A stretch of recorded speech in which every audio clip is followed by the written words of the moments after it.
sana na me kunu wo. Okay, but now was a no crew. But no on ye no born again. Okay. No born again, but now the wa backslide ka na brother.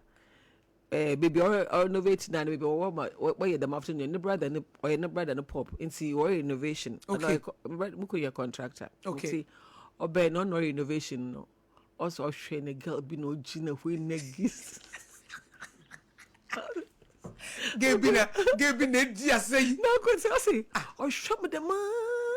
No you know one also what's no no dey yankopon ka che na we no gina one.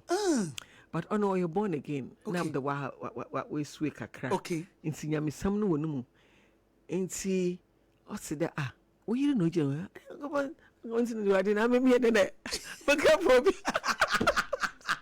19-year-old or dancing floor. Dancing floor. O se am catch those there. What say one assume so we didn't we no gina one. You didn't. It's also crofie o kada no we na ehun no we. It's also 3 days no on that. Amia no hu wenenyu odo. No hwehwe obi na ipa ko ne kire ne there. Eha na meti. Ampa so be na mo fie ma metina. Mungo school so ba na musuade. Okay. Nti obe na so no impressing. Yeah. Yankopon hu ye hu. Yeah. School no but school one ko ba na musuade. So obe na metina funo wo me yard na ye wo no musuade. So ye hwe na obi abo no wa knock door no obe. No we be said there one of na emi. Obe na so hwe mi. No ka che na na metina pa so ohunu mi but odo bisa. Yeah. No sorry no obi say na mama me wa hina me so mama okọ practice.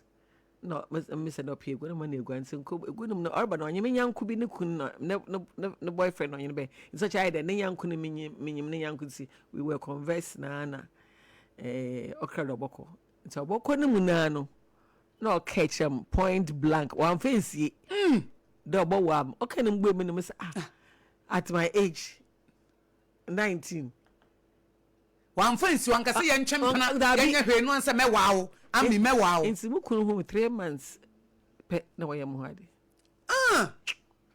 wan che wo hia wo no amaye yen champion na yen eno anso wo hia wo na was mewa o 3 months pepepe inti oba fia na pa na oba ka cha mami na mami so okay ono onya ebianse menyi no kom papa wo skado inti menyi no kom papa wo skado kaka che na di me hia we na bo when papa started doris through because this should be age. Is that 19 years? We're 19 years now.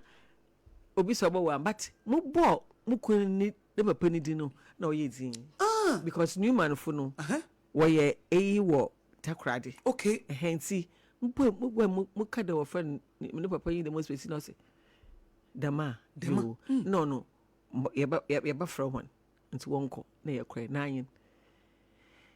So you ho de 3 months ni mu ape na mu ofie na ma me be ka chem da anda na wo ye ho ade nse botu akoko fie.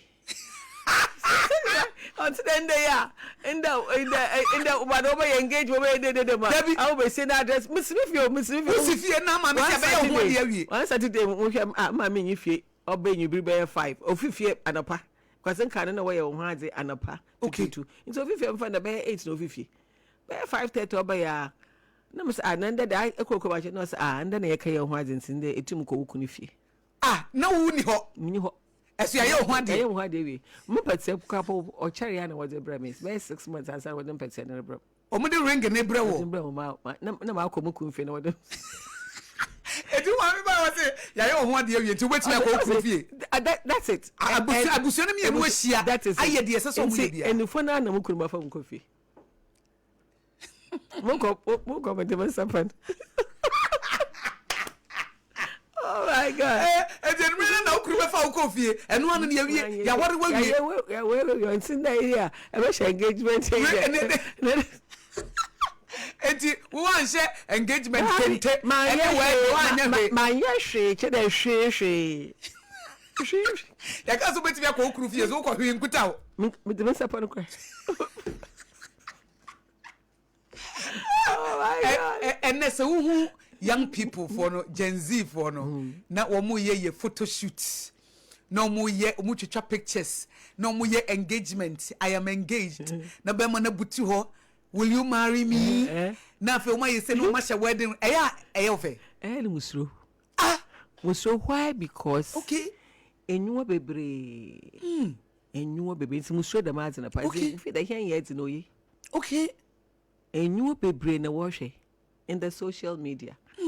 Enyimpa what's one ya na oye nyimpa. Nti da menyama na oya akomotu. Okay. Musro. Etu de na usro. Yeah, musro. Wo de mo de na na. Ye na enyu ahe na wo ho. Ono